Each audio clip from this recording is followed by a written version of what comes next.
Trish Turner inside the Capitol on the Senate side. One report that a protester was able to make it toward the Senate floor. Yes, that's exactly right, George.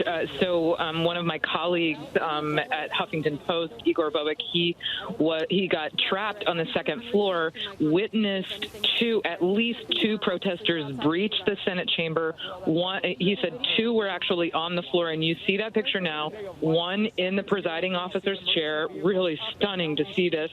And he shouted, "Trump!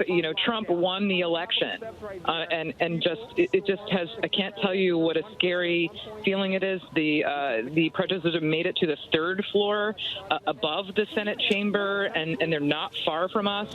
I have colleagues who are holding up in the hideaway offices of some senators, and they have protesters banging on the door. So it's just really scary. Downtown locked down. Trish, stay safe inside there. I want to go back to Cecilia Vega. Cecilia, just in the last hour, we saw Mitch McConnell warn of people believing in an alternate reality. Right now, they're creating a different kind of reality incited by the president.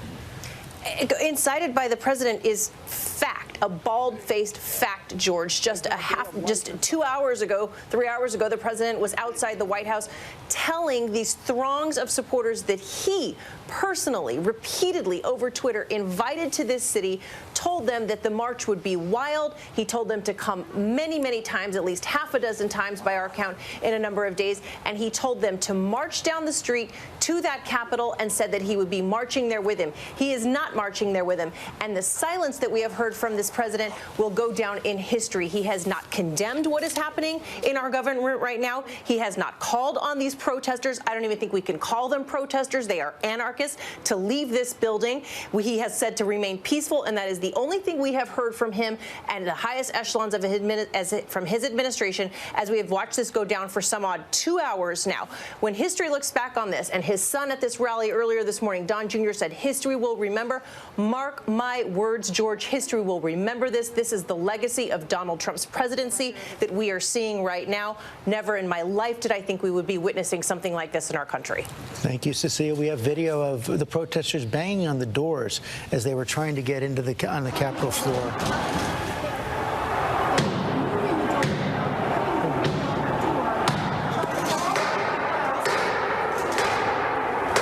That is not Ukraine. That is not Belarus. That is the United States Capitol right there. Just moments ago, protesters incited by President Trump trying to break down the doors there in this clash over the last several hours. I want to bring in Congresswoman Karen Bass now. A member of the congressional leadership has been brought to a secure location on the Capitol. What can you tell us, Congresswoman?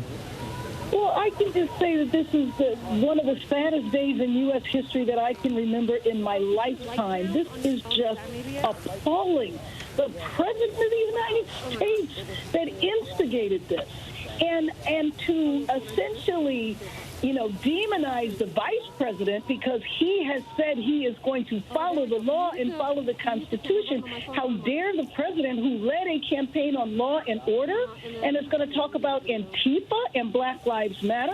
I have never seen, I've been here 10 years, and I don't even understand how the public is on the steps of the Capitol where they are never allowed. This is just shocking. Yeah, you can't understand how it happened. That's what a lot of people are wondering at this point. Have you been given any information, as we see now others trying to climb that fence as well? You've been given any indication of how the situation is going to be gotten under control? We know the Capitol Police can't do it alone. Do you expect that the leadership is going to have to call in for more reinforcements, perhaps the National Guard? Absolutely. I can't imagine how the Capitol Police can deal with the situation now because they are absolutely outnumbered. It probably will be needed to bring in the National Guard to secure the Capitol because the president has instigated a riot. Unbelievable. I mean, isn't inciting a riot a crime? Maybe they need to go over to Pennsylvania Avenue and arrest him. This is just so appalling and so embarrassing to our country. Congresswoman, thank you. Hi, everyone. George Stephanopoulos here. Thanks for checking out the ABC News YouTube channel. If you'd like to get more videos, show highlights, and watch live event coverage, click on the right over here to subscribe to our channel. And don't forget to download the ABC News app for breaking news alerts. Thanks for watching.